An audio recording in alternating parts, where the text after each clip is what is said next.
दोस्तों कैसे आप सब लोग। देखो इससे सवाल हम कैसे सॉल्व करेंगे, ये तो यहाँ तक हमने देख ही लिया है। अब देखो इसे कैसे सॉल्व करेंगे। ये बोला गया है इसमें क्या क्या हमें निकालना है। ये बोला है कि आपका ये पूरा क्षेत्रफल है, इसका अनुपात और प्लस बचा जो है, इन दोनों का अनुपात बताइए कितना होगा।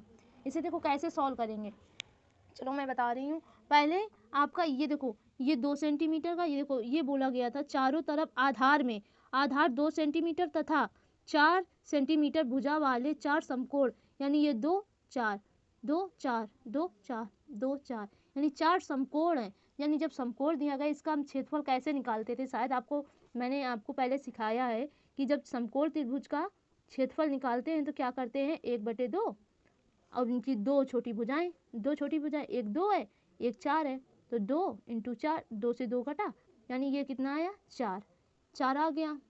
ऐसे ही कितने फलक दिए गए हैं हमारे, 4 फलक दिए गए, तो 4 से गुणा करा दिया, कितना हो जाएगा 16 सेंटीमीटर, यानी पूरा 16 सेंटीमीटर आ गया है।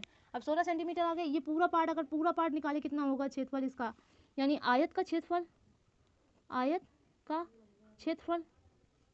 जब आयत का क्षेत्रफल निकालेंगे तो कैसे निकालेंगे, आयत का ln2 भी करेंगे, तो 40 × 30 यानी 1200 आ जाएगा।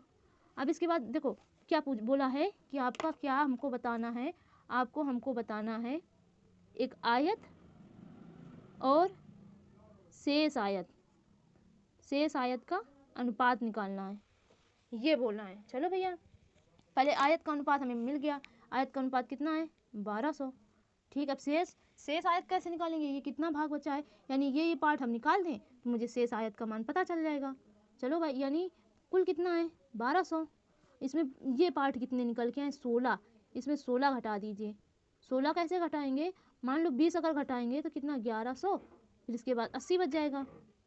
अगर 80 मान लो ये 20 पूरा होता तो 1180 होता, लेकिन 4 बढ़ाया तो यानी 84, इतना मान आ गया। इतना शायद आप समझ गए होगे मैं क्या समझाना चाह रही हूँ। यानी ये कितना आ जाएगा 1184। अब इसका अनुपात निकालना है, कितने से काटे हम, 4 से काटें। ठीक है, 4 से काटेंगे तो 3 बार यानी 300 आ जाएगा।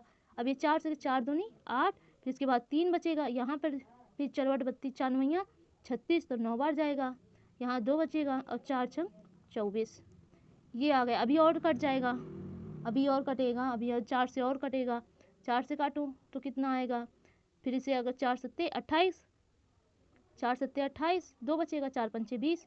ठीक है, फिर अभी 4 4 × 24, अब ये कितने 26 होता है ना, 28 भी होता है, 28 होगा, लेकिन फिर 1 बचेगा, 4 7 28, 1 बचा चौको 16, इतना अनुपात आ जाएगा। आशा करती हूँ कि आप समझ में आ गया होगा। इसे सवाल ऐसे ही किराए करेंगे, ये जितना दिया गया है ना पूरा, इसे ऐसे ही सवाल हम लगाएंगे। जब ऐसे सवाल लगाएंगे तो आपको समझ में आ गया होगा, आशा करती हूँ। तब तक के लिए बाय बाय, कल नेक्स्ट वीडियो मिलती हूँ, ऐसे ही शॉर्ट एक शॉर्ट वीडियो मैं आपको सवाल करके दिखाती रहूँगी। तब तक के लिए बाय बाय।